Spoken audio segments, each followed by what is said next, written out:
Naruto was having the best sleep of his life. He could finally relax, not having to worry if someone was going to break into his apartment and try to kill him. Slowly the sun rose and shined in through the window, landing on his face. He slowly opened his eyes from the warm sensation. When he finally sat himself up in bed, he looked around and smiled to himself. He was finally home. Home, he never thought he would have that, and it felt damn good. He walked through the mansion to see if he could find any clothes that would fit him. After an hour he found 20 sets of clothes from various rooms. He went back to the master bedroom and put the clothes on the bed and headed for the bathroom. He turned on the water to the shower and started scrubbing fast before the water went off, but then he remembered that he wasn't in his old apartment where that old bitch of a landlady had timed his showers and took his time feeling the warmth of the water on his skin. After about 20 minutes he finished and took his towel and walked back to the bedroom. After getting dressed he headed downstairs to the kitchen. He looked around but didn't spot any food. He could have sworn Kyuubi told him that there was food here. He opened his mind link with her and called to her, "Q-chan." He tried again after no response. "Q-chan, you there?" He was about to try again but finally got a response, "Hanaru-kun. What are you doing up so early?" Naruto shook his head and thought, "The sun has been up for over an hour now, Q-chan, and I wanted to get started on my training as soon as possible. Anyways, do you know where Okawa-san said the food was, because I don't see any?" Kyuubi slowly stretched herself awake and remembered what Kushina had said. "I remember now. She said that the food was stored in seals in the pantry room in the room next to the kitchen. Just apply a small bit of chakra to the seals and take what you want to eat." Naruto thanked her and walked to the room. As he walked inside he noticed various labels for things like apples and bread and even things like milk. These must be some seals to keep things like milk preserved, he thought. As he was about to apply a small amount of chakra to various seals he quickly remembered an important detail. Laughing nervously he opened his connection to Kyuubi and said, Kyuubi. I just remembered I haven't accessed my chakra yet." Kyuubi's eyes widened as she blushed in embarrassment, as she too had forgotten that. Laughing nervously as well she replied, "Well, I guess the first thing is to unlock your chakra." After he went out back he found what looks like a training ground that would need to be cleaned up, but for now he decided to start his training. Naruto gave her a mental nod when he was ready and she started. "To start, sit down and close your eyes. Look deep into yourself till you find something warm and grab onto it and don't let go. Pull it to yourself and make it part of you." Naruto did as told, and after about 10 minutes he found it. He grabbed it and pulled it to him. It was so warm and he felt the power running through him. He opened his eyes and saw his chakra around him. It was a dark blue that surrounded his entire body. He calmed down and watched it recede. Kyuubi smiled radiantly as she congratulated him. "Well done, Naruto, you managed to get it on your first try and in record time. For now, since your body is still repairing itself, which should be finished by the end of the month with you starting to eat healthy every day, we'll work on controlling your chakra. Since you already have high genin level reserves, you'll have to constantly work on your control, as it will keep growing with my chakra converting to your own and naturally it increasing as you get stronger. But for now, head back in and have some breakfast." After having the best breakfast ever and restocking the kitchen he headed back out to continue his training. And so for the next couple months Naruto trained every day, resting on Sunday. Like Kyuubi had said, his body was what it should have been and a bit better at the end of the month, and she had him start training his body. He started with 50 push-ups, sit-ups, leg squats and other various exercises, and finishing with 10 laps around the field, which equaled about half a mile in the morning. After that he would take a 30-minute break, then work on his chakra control until he was exhausted. He would visit the old man on Sunday so he wouldn't get suspicious. He had cleaned most of the inside of the mansion and started cleaning up his land. There were still some rooms he hadn't entered yet because there were seals on them. He decided to wait to clean the other houses for now. During those 2 months Naruto found the clan library, and it was impressive to say the least. He was sure there were more scrolls here than the Hokage's library. There were about a dozen tables around the room. He walked to a podium in the middle of the room and noticed 2 scrolls on it. The one on the left said, Namikaze Bloodline, on it, and the one on the right said, Uzumaki Bloodline, on it. He opened his Otu Sans first and began to read it. To Naruto, this scroll contains the information on the Namikaze bloodline. Our bloodline is not a dujutsu like the Sharingan or the Byakugan. Ours is a body bloodline.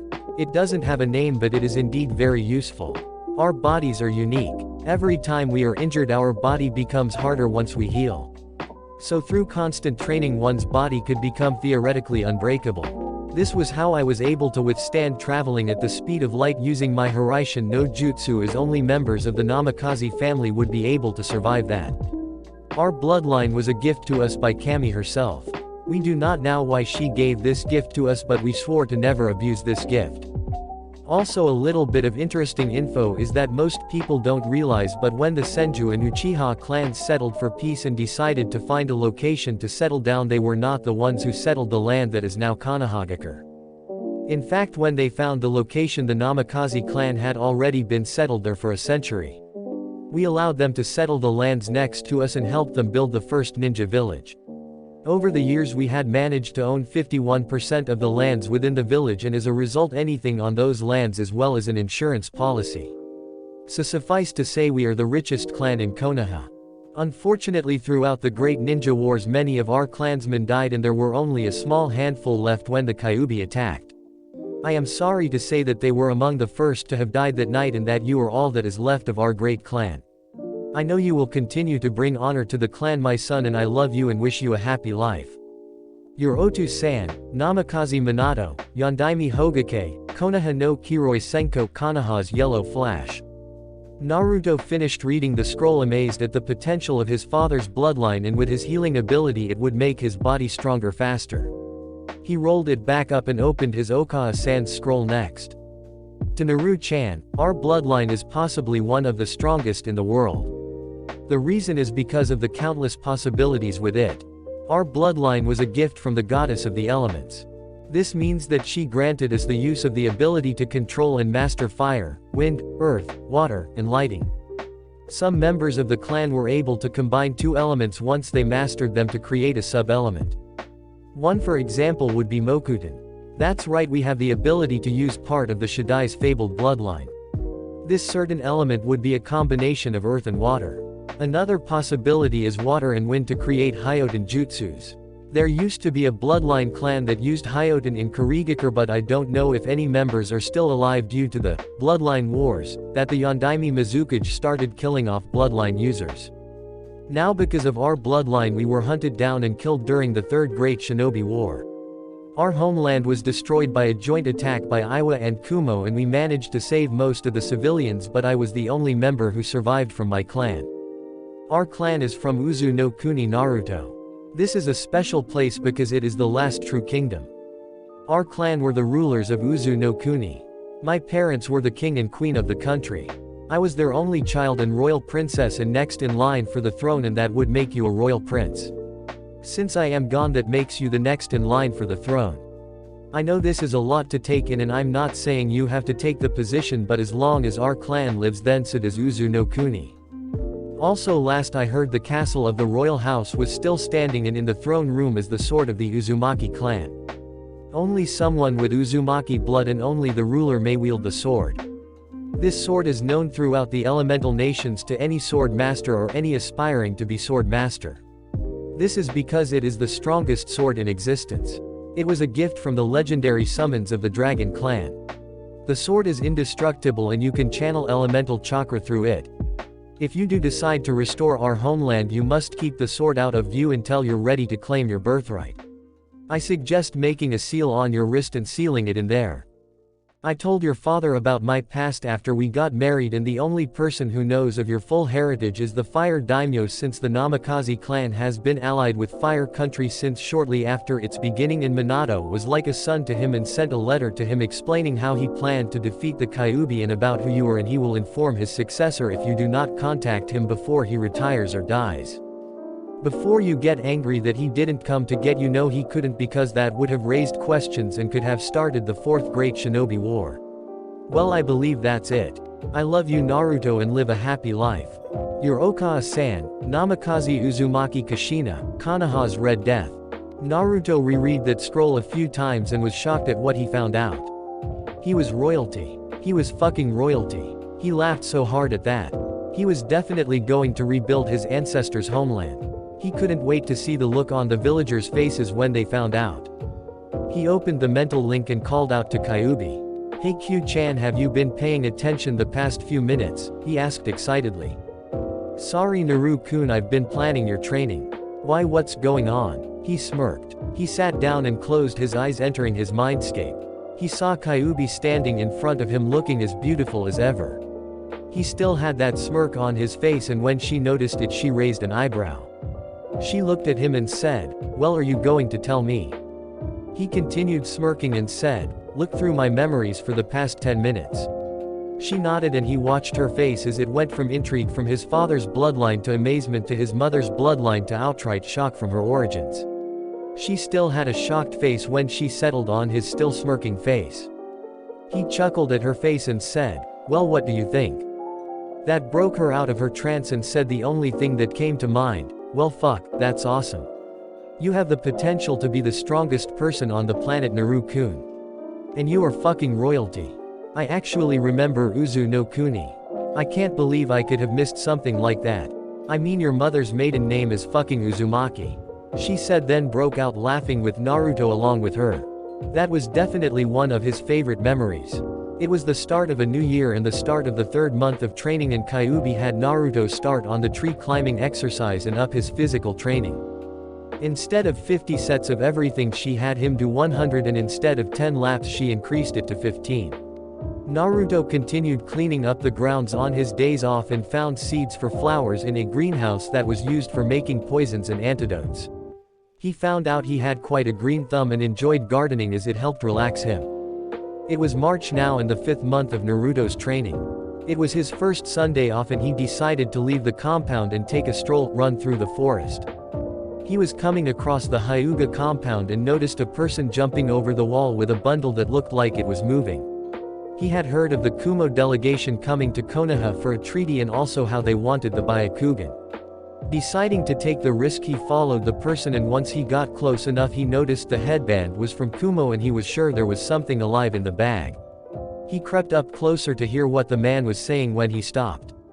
The plan was perfect. Now that we've got a Byakugan in the heiress herself, we can breed her and start our own army of Byakugan wielders in Kumo, and I'll be regarded as a hero for capturing her. He laughed and was about to start running again when a voice caught his attention. Naruto was pissed at what he just heard. He loathed many things in life and rape was one of his top things. He noticed the man was about to run again, so he made his presence known. "You know, you shouldn't just yell out your plans like that in the middle of a shinobi village. You never know who's around." The Kumo nin looked behind him and noticed a kid who could be no older than 10.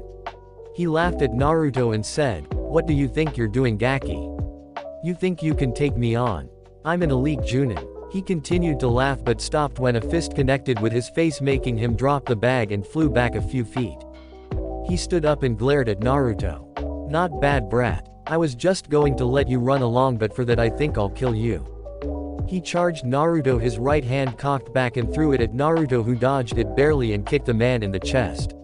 He stumbled back and charged at Naruto again, this time drawing out a kunai. Naruto knew he couldn't beat someone of his caliber and quickly began drawing as much chakra as he could. He sent a flare of his chakra, knowing anyone within a mile would be able to feel it. The Kumo nin registered what Naruto just did and grew more upset. "Damn you, brat. I don't have much time now. I need to kill you and take the girl and get out of here."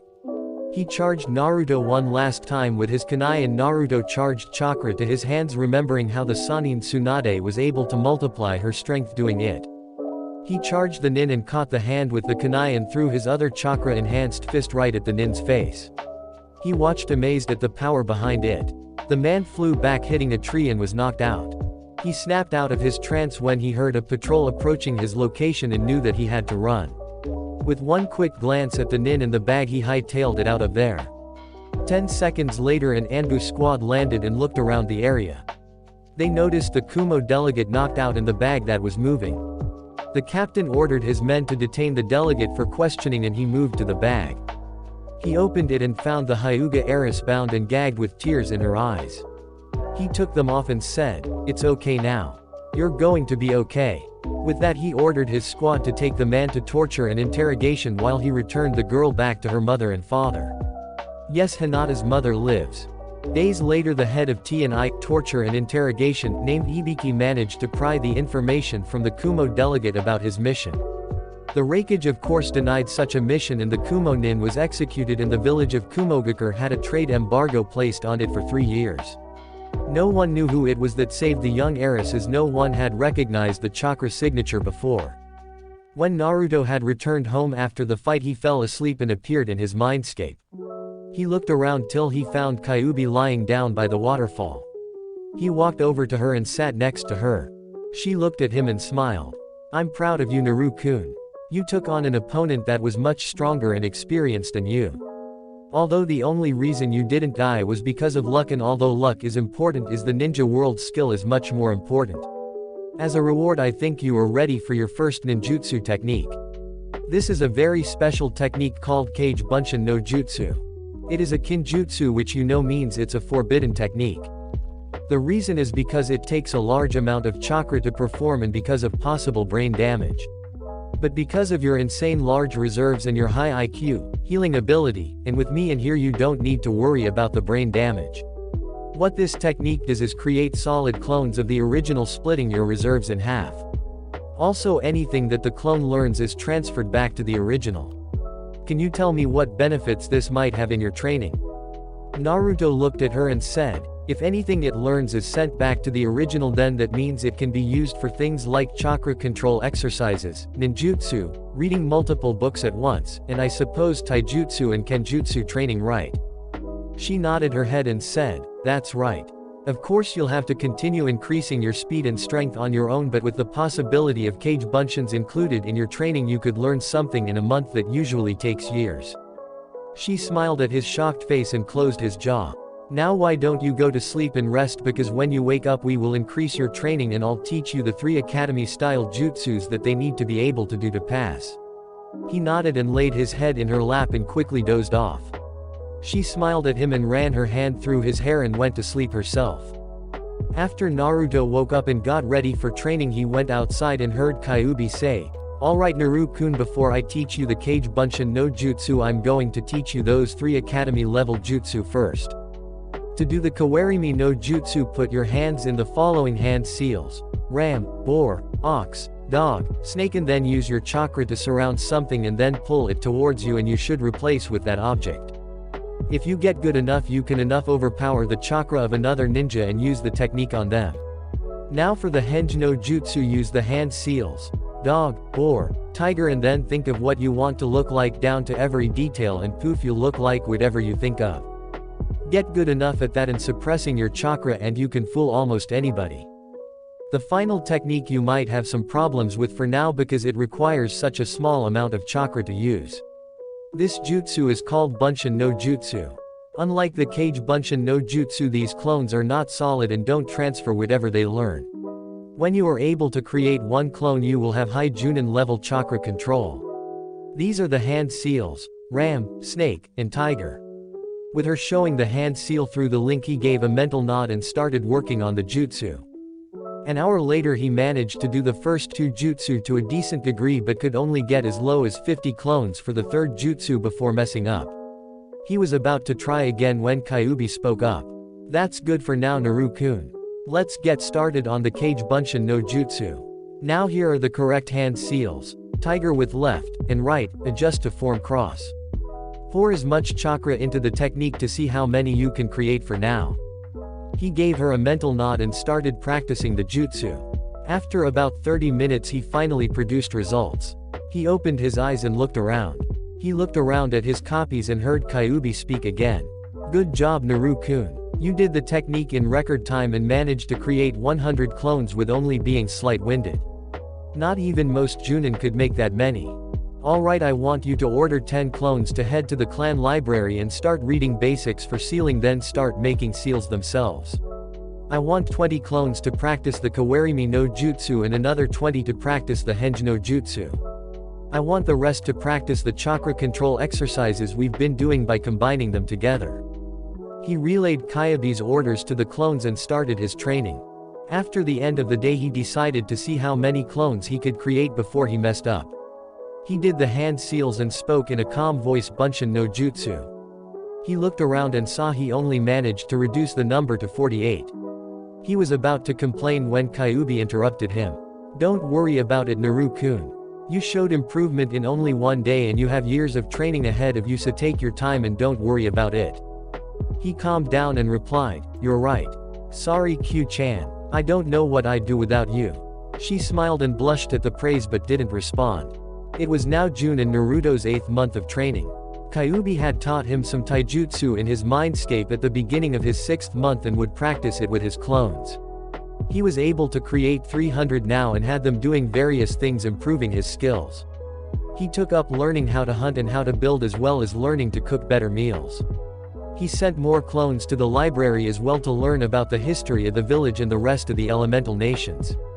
He also sent a clone to appear in the village every now and then to deter any suspicion of his whereabouts. With the help of his clones he was able to finish cleaning up the houses and lands as well as exploring more of the area. Kyuubi had once again upped his physical training to 200 sets of everything in 25 laps, equaling about 2.5 miles every day. He still rested on Sunday and there was no stopping him from his pilgrimage to Ichiraku Ramen either on that day. Sarutobi and a lot of others had noticed that Naruto was getting stronger, and when questioned where he's been during the rest of the week he replied, at training grounds that aren't being used and away from the village to train myself, with a shrug. He had told his Gigi that he was practicing the academy level jutsu, and Sarutobi was shocked that Naruto had already unlocked his chakra. When he questioned Naruto about how he knew these things, he said that he had spied on some classes from the academy and watched some students train. Sarutobi wondered if he should enroll Naruto early in the academy. The boy seemed like a prodigy, more so than his father. He knew it would raise hell when Naruto would enter the academy at the normal age of 8, and if he enrolled him earlier there would be an uproar from those who hated the boy. Before he even filled out the paperwork he asked Naruto this question. He was expecting for the boy to shout and say yes while jumping all over the place. He was not expecting the boy to shake his head and say no. The old man asked with confusion on his face, why do you not want to enter the academy early, Naruto-kun? You could be the youngest person to ever graduate from there. From what you have told me, you know things and are able to do things that a final year student should know. Naruto just kept a neutral face and said, because I have learned more on my own, with Q-chan's help of course, than I probably would 4 years in the academy. I have left the village alone for 8 months and yet the people still hate me. I still want to become the best Hokage this village has seen and will see, but I also want to become the best ninja in the world. I have no doubt that the teachers in the academy would try to hamper my education, so I'm training and learning as much as I can now so I will not be left behind once I do join. Sarutobi just listened to the words of his Magamusuko. Not even people twice his age spoke so well. The more he listened the more he had to sadly agree in his heart and mind that the boy spoke the truth. If only those damn fools would just look at the boy and not the demon, then they would have seen the unfathomable depths of potential this child has. He took a long drag of his pipe and agreed. It was now August and the 10th month of Naruto's training. Overall, if Kyuubi had to guess, she'd put Naruto at high genin level. His speed and strength were low chunin, ninjutsu was mid genin with still only the 3 academy level jutsu and the Kage Bunshin no jutsu in his arsenal. Speaking of the academy jutsu, he has mastered the first 2 jutsu to a point without hand seals and has lowered the amounts of clones to 40 before he messes up, thanks to his constant use of his now 400 shadow clones and now low Junin chakra reserves.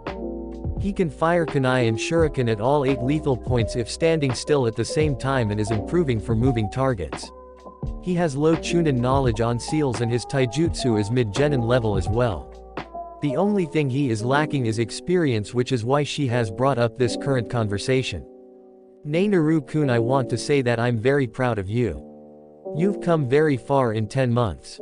If I had to overall guess your current skills, I'd say high genin. Sure, you are higher in some areas and lower in others, but that can be changed through more training. The only thing that more training cannot change is experience. If you had Kage level skills and no experience and were fighting a veteran Junin, then more than likely the Junin would win and you'd be dead.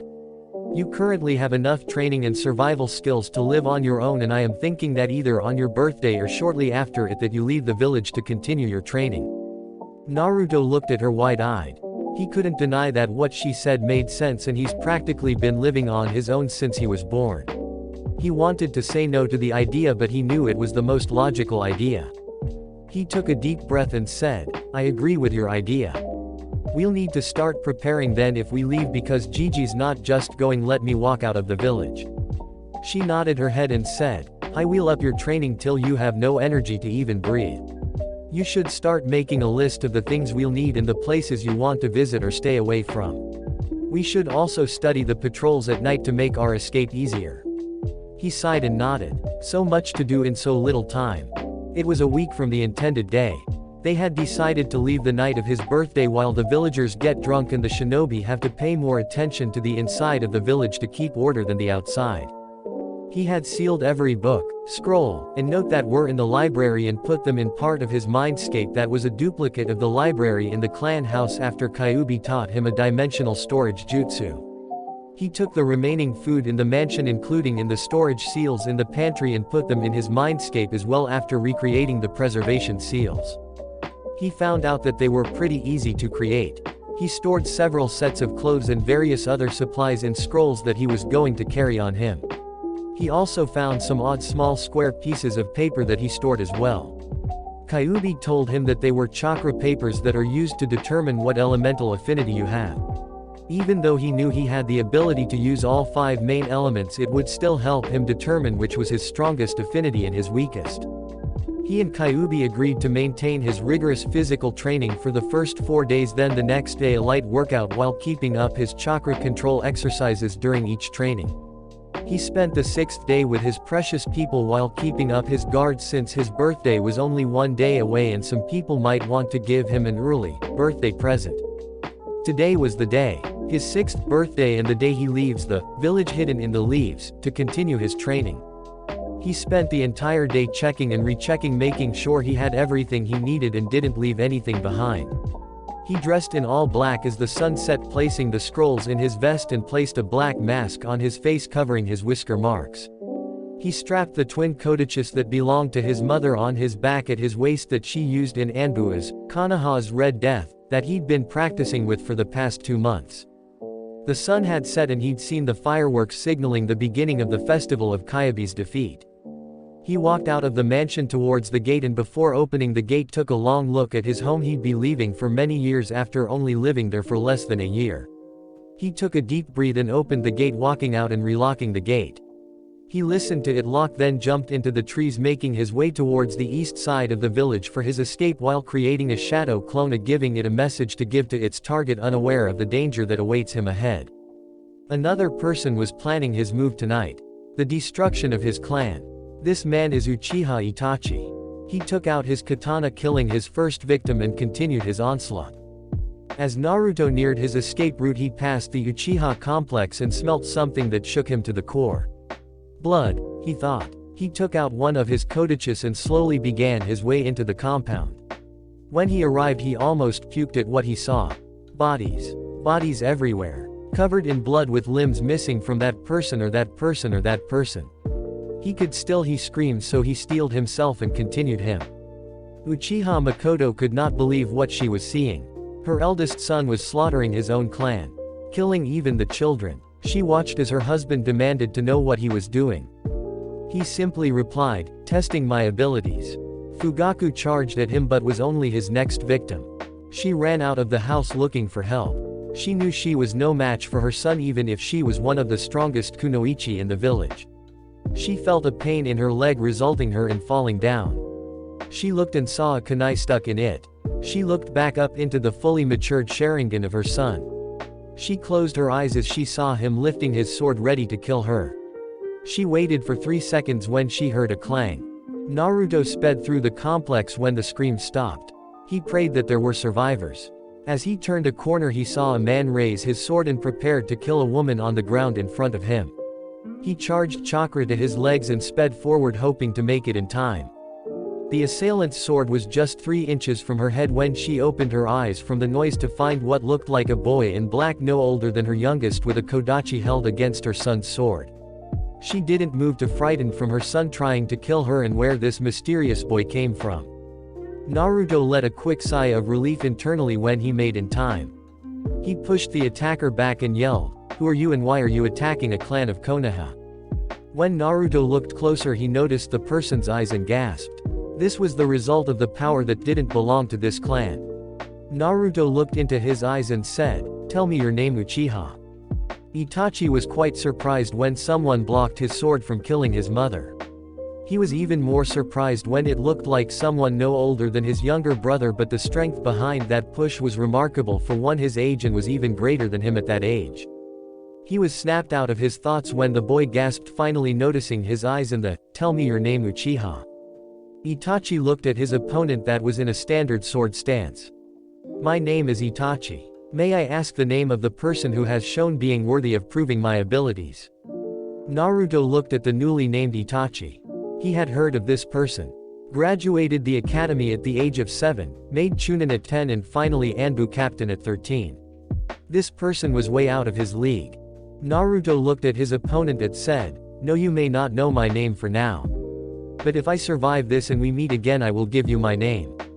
Itachi nodded at that and then charged Naruto when his katana at his side.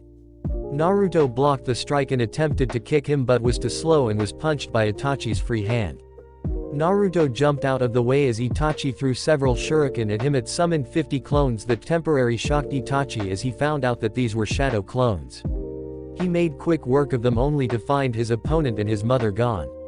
He picked up their trail and followed them. Naruto picked up the woman as his clones took care of Itachi. He knew that it wouldn't take him long to defeat his clones, so as he ran with the woman in his arms he summoned his chakra and sent a flare that would be felt throughout Konoha. It took only another 5 seconds for Itachi to catch up.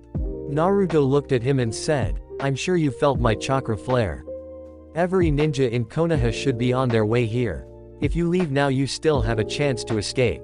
Itachi was not pleased but left, leaving his mother alive, and by luck ran into Sasuke and completed his second objective by morphing his eyes into the Mangekyo Sharingan and used Tsukuyomi to show every person he killed and fucked up his mind.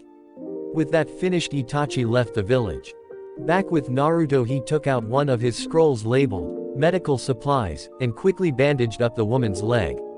He looked into her eyes and blushed a bit at finally seeing how beautiful she looked. He quickly erased that thought and said, "The wound isn't that bad, but you should still get a professional to check it out in case the kunai was poisoned or to make sure it doesn't get infected." Makoto just nodded, not trusting her voice as she stared into those amazing blue orbs called eyes. She saw him put the scroll back in his vest and got ready to leave. She quickly blurted out, "Makoto." When she saw him raise an eyebrow she blushed. "That's my name, Uchiha Makoto. Thank you for saving me." She could see him smiling under his mask as he responded, "Stay strong Makoto-chan. Stay strong," and with that he sped off in the same direction Itachi left. She blushed at the chan suffix. She was brought out of her daze as the Hokage and several Anbu and other ninja arrived, shocked at what they saw. Sarutobi saw the Uchiha matriarch still alive and rushed over to her. "Makoto-chan, what happened here?" Makoto looked up to the man's face and said, "Itachi, he killed them all. He killed off his own clan. If it wasn't for that boy then I would be dead too." Sarutobi was shocked at what he heard. He quickly ordered everyone to search for survivors as he took Makoto to the hospital. There she told him of her savior and he was even more shocked. But what really got him was the description. A boy no older than 8 with blue eyes and blonde hair. He knew it was possible that it could have been a Yamanaka or even a henge, but his gut told him otherwise. He bid the woman a quick goodbye and get well and used a quick Shunshin no Jutsu and quickly arrived at his office. He was about to use his crystal ball to look for Naruto when he spotted a kunai with a paper around it on his desk. Quickly dismissing it as an exploding tag, he unwrapped the paper and saw it was a message. "Dear Gigi, I am sorry to say this, but by the time you read this I'll be out of the village. I have chosen to do this to further my training. I'll be able to gather experience and probably some cool techniques. I promise I will survive and get stronger. I will return before what would have been the day of my class's graduation test. Don't you dare die on me because I still need to kick your ass and take that hat. Love your Magamusuko, Uzumaki Naruto. PS I know you can't do anything since I'm not a ninja and only a citizen. Remember to remind the council, especially the civilian council and elders, as well as that old one arm one eye guy, that and give my blessings to the shinobi council. Sarutobi let a tear fall from his eye as he finished reading the letter. He knew now that it was Naruto who stopped Itachi from killing Makoto. He was so proud that his grandson was already so strong, and from that chakra flare earlier had quite a bit of chakra already. He steeled himself and called forth one of his Anbu to gather the council and alert them of what has happened. He chuckled to himself. Quite a genius plan for both of them to use this day for their plans. Naruto was already 20 miles from Konoha when he stopped to take a rest. He definitely wasn't planning on doing that during his escape from Konoha. He continued running for a few more hours before he found a place to lie down and go to sleep. It would definitely be an interesting few years.